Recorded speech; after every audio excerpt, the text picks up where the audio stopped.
We're in Module 19 and we're all the way down now to Section 3, Text to Columns option.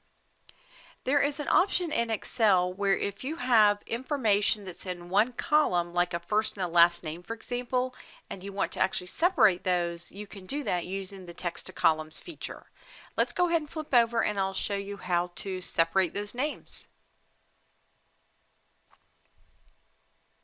Sometimes you might end up with information like you see here all in one column when it should be separated into multiple columns.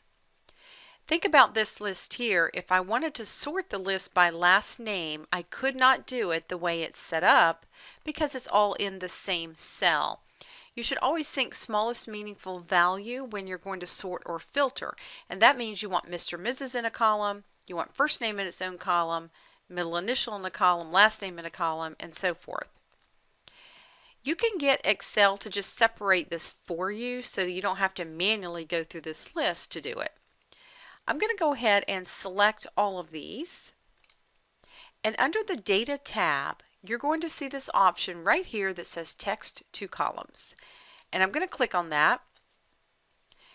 The first thing in this little wizard asks you to choose the file type that best describes your data, and usually I'll choose the top one, delimited, but it wants to know how my data is separated. So you can see it mentions characters such as commas or tabs or even separate fields.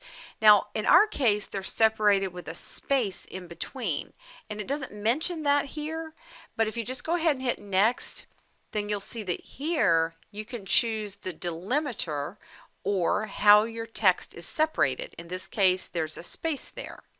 And then this is a little preview, so this is how you can see if it's going to work. Then you'll choose next, and it asks you to choose the column data format. Do you want this to appear as general text, which we do, but notice if it was a date or time, there's different formatting options you could have for that as well. In this case we would just hit finish, and now you'll see that your data has been separated.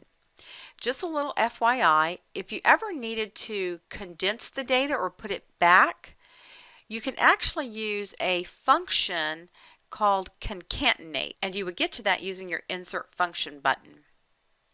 That's pretty much how the text to columns option works. It's a little tiny feature, but it means a lot when you need it.